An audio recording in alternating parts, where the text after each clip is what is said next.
In 1993, the World Trade Center functioned as a massive urban ecosystem.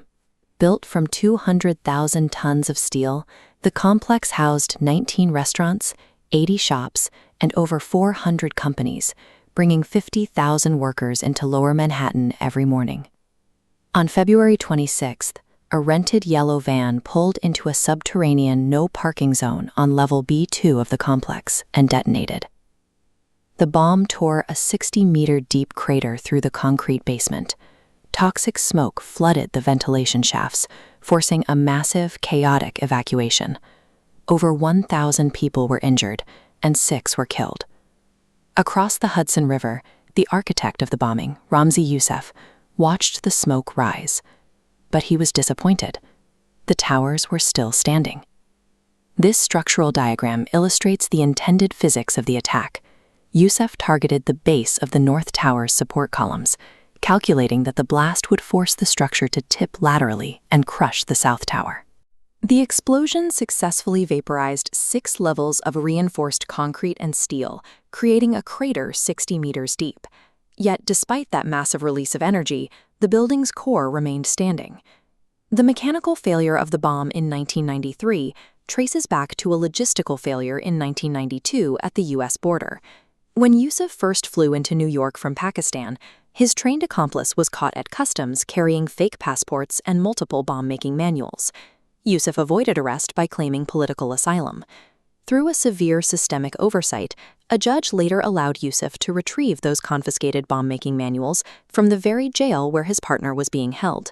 He had his blueprints, but he was missing his engineer.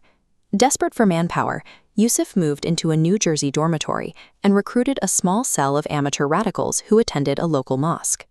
By losing his professional partner on day 1, Youssef injected a massive operational risk into his plan.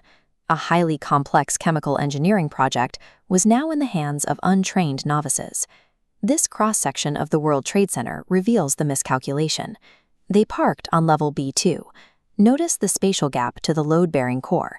When the bomb detonated, the blast wave rapidly lost energy over that distance, dissipating before it could snap the thick steel columns.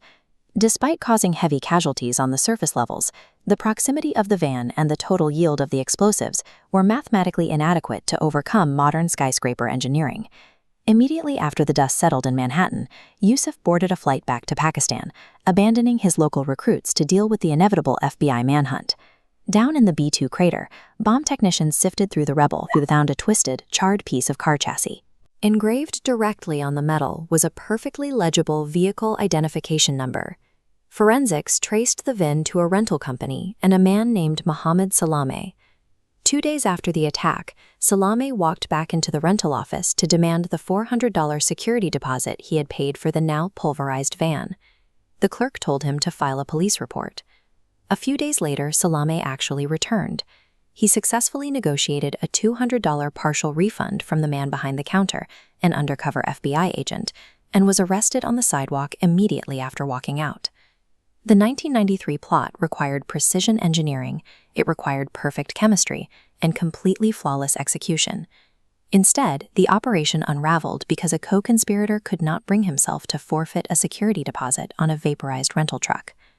By 1994, Youssef had engineered an even larger logistical challenge. He developed the Bojinka plot, a coordinated operation designed to plant liquid explosives aboard 12 U.S.-bound commercial flights. Just 2 weeks before the operation, the plan collapsed due to another operational mistake. While mixing the bomb components in a Manila apartment, the group accidentally started a massive chemical fire, drawing the immediate attention of the local police. Youssef fled once again to Pakistan. A month later, a young student he had tried to recruit into the cell walked into an embassy and handed him over to authorities in Islamabad. Youssef was a highly capable bomb maker, but his operations consistently failed when exposed to the chaotic reality of human variables. Granular logistics require a level of control that his ad hoc amateur cells simply didn't possess. The damage to the World Trade Center was severe, but temporary. The South Tower reopened in March. The North Tower followed weeks later, and thousands of office workers resumed their normal routines. Following his extradition to the United States, Ramzi Youssef was convicted and sentenced to life in a maximum security prison, plus an additional 240 years. But his capture did not close the loop. Youssef's uncle, Khalid Sheikh Mohammed, had helped fund the Bojinka plot and closely observed the mechanical and operational breakdown of the 1993 bombing. He saw exactly why the bomb failed to snap the central support columns, and he saw how amateur recruits compromised operational security.